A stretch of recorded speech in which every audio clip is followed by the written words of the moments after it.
After Yang is an incredible film. First of all, congratulations. I watched it and had emotions from start to finish. It was so good. Thank you. Thank you. There was so much to unpack from this movie. There were so many emotions evoked and just a lot going on. So let's first talk about how this movie covers a lot. We're talking about adoption and diversity, love and growing relationships. What do you think the biggest takeaway from After Yang is going to be for everyone that watches it? Oof. What do you think, Jodie? I was throwing that to you, Colin. Anyway, I don't know. I've talked to some people who have seen it, and I've read a couple of things, a couple of the reviews. I know we shouldn't do that, but anyway. And people seem to, those who respond favorably, if I could say that to it, seem to be just having a really emotional experience watching it.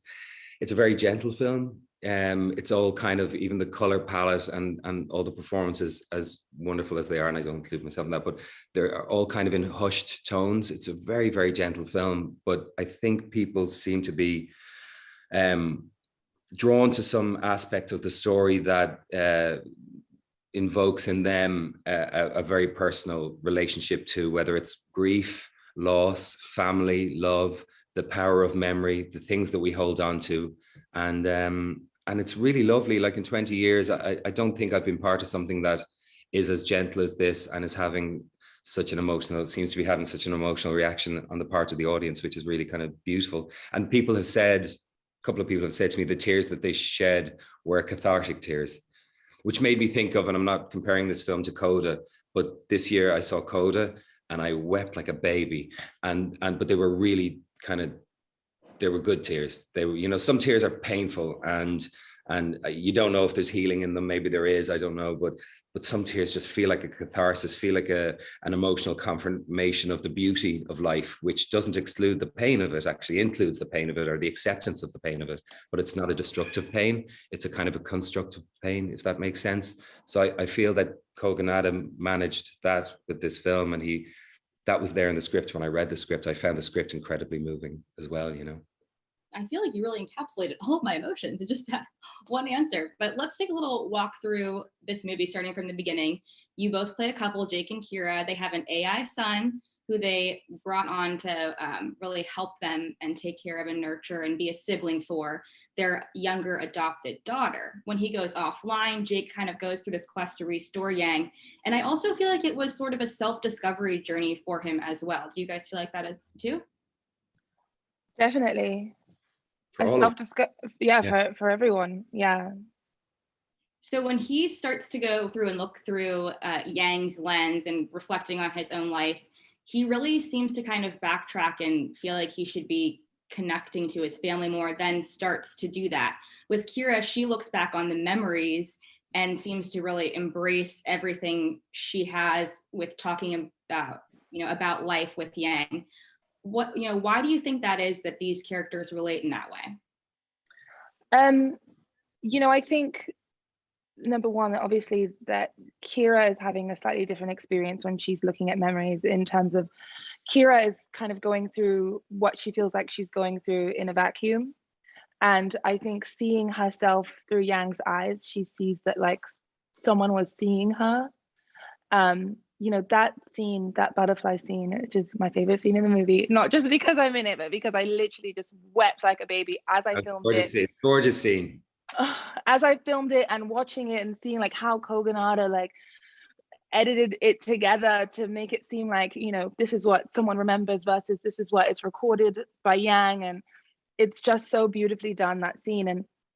And that, I feel like, was really just kind of encapsulating what Kira's experience is, where she feels like whatever she's experiencing is happening just to her. And then suddenly she sees how this person who, yes, it's kind of like a son for them, but that she never really considered to be her son, really, because she's always like, well, this is a machine that's helping us and we need to step in and be parents, even though we're obviously struggling under the weight of that with our busyness and what we've got going on. And she sees that this artificial intelligence was seeing her in a way that is clearer than she ever could have imagined. And I think that, for me, it's sort of the buzzword of this film is connection. I feel like it's really about connection. And I think it's so interesting that Kogonada chose to tell a story about human connection through our connection to technology, because obviously we look at the way we're moving nowadays, and technology seems to sort of be separating us from each other. And, you know, this is a conversation about what happens if technology brings us together, and how can it bring us together? And how are the ways in which we take for granted, but we have an opportunity for it to bring us together, that we didn't kind of take, that we're not taking?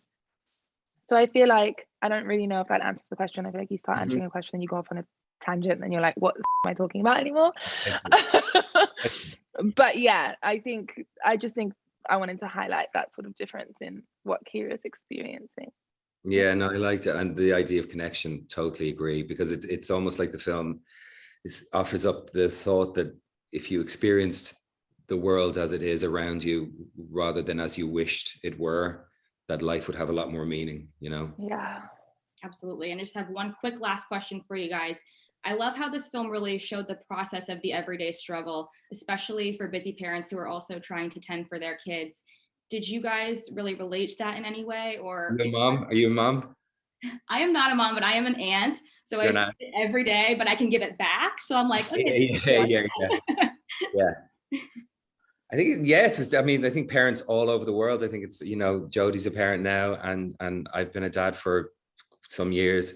And I think, you know, it is a constant struggle to try to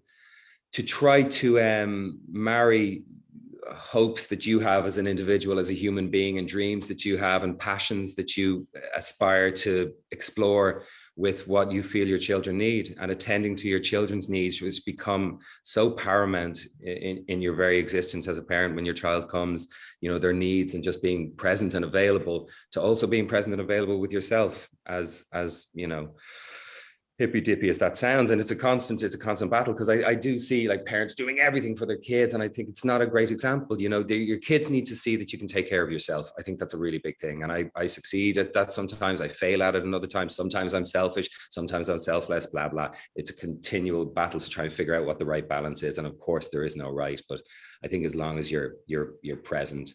I think the worst thing is absence. You know, I'd prefer to be present and fucking up a little bit than be absent and being perfect somewhere else in my own mind. Yeah.